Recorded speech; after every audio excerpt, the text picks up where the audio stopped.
All right, guys. Wow, we have some huge breaking NFL news coming out now. All the reporters are on top of it. Terry McLaurin has requested a trade out of Washington. Now, of course, it goes without saying, Washington doesn't necessarily have to trade him.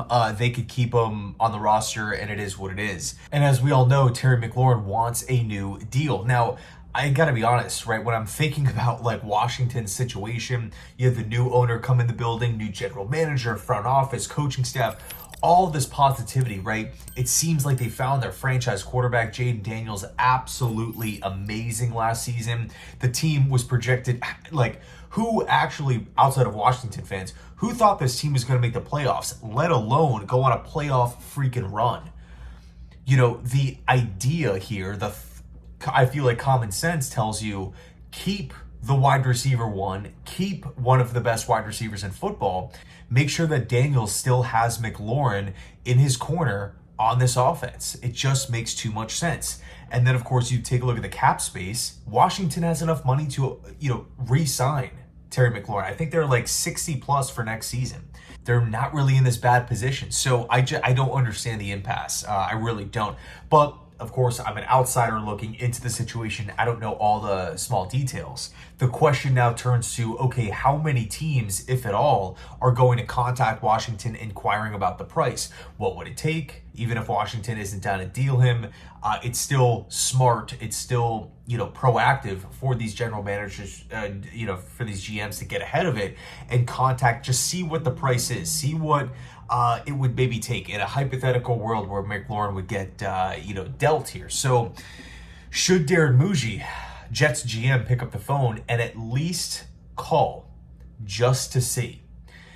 I think the short answer is yes, because Terry McLaurin is one of the best wide receivers in football. But my favorite thing about McLaurin, man, he is so consistent. 5 straight seasons of 1,000 plus receiving yards. That is awesome, right? He's coming off a career year with 13 touchdowns. He's in the prime of his career.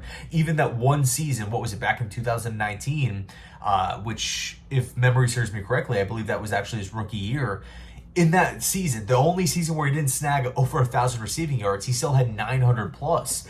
This guy's productive. It doesn't matter who the coach is. It doesn't matter who's throwing him the football.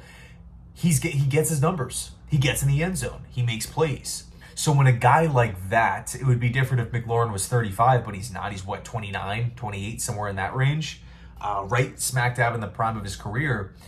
If someone like this is unhappy or disgruntled or, apparently wants out of the situation, it's always worth picking up the phone. We see what these wide receivers are going for. You could get them at a pretty, reasonable price these days. It's pretty crazy. Here's the downside, though, right? Here's why it's maybe unrealistic why a trade to the Jets won't happen. I'm not saying it won't. If news breaks in 15 minutes, of course I'm going to be pumped up if McLaurin winds up with the Jets, right?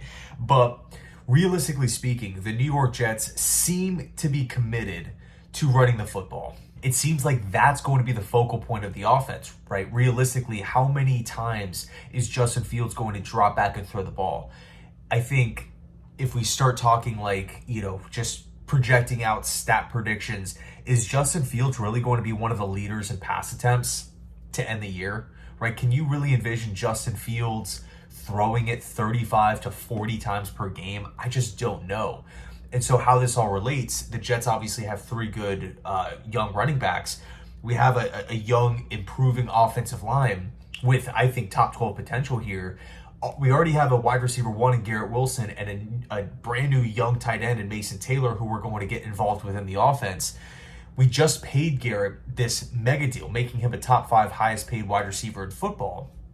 Is the smart play to trade draft capital to Washington, assuming that they would do it, acquire McLaurin? Yes, of course, that would boost the offense tremendously, but I do feel like in the event that the Jets were to acquire McLaurin, it might be smart to kind of change the offensive philosophy, right? We have 2 wide receiver 1s on this football team, 2 guys that seemingly make plays no matter the situation in Garrett and Terry. If that's the case, I actually want the Jets to throw the ball more, utilize both of these guys. Not saying ditch the run completely, but I'm a lot more open to being 50-50 with it as opposed to just this dominant, predominantly run-heavy attack, which it seems like that's kind of the vision right now. So I don't know if the Jets, from where we're at currently in the offseason, would they be willing to take on a player like this and now all of a sudden fork over a lot of cash when you just paid Garrett?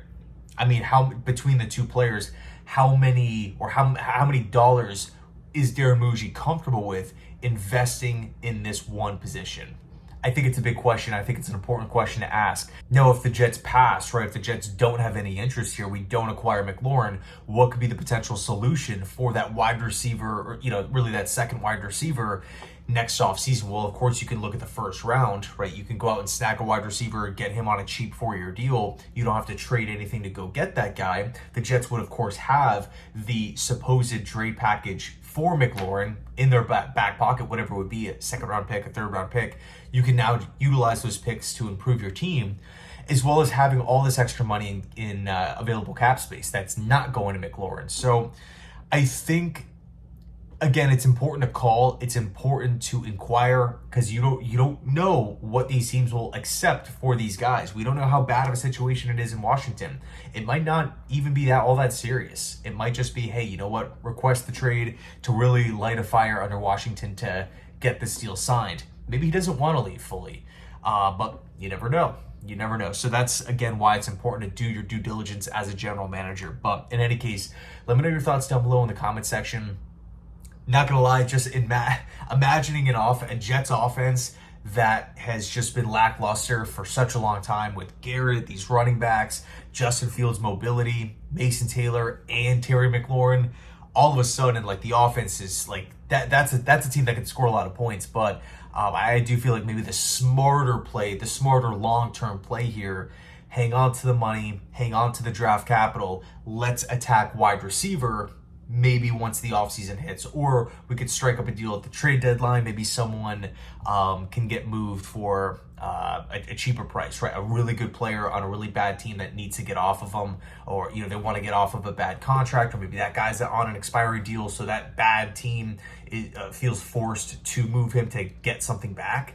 I don't know. Lots of possibilities here. So anyway, let me know your thoughts down below in the comment section. Thanks so much for watching. I appreciate you guys, and as always, go Jets.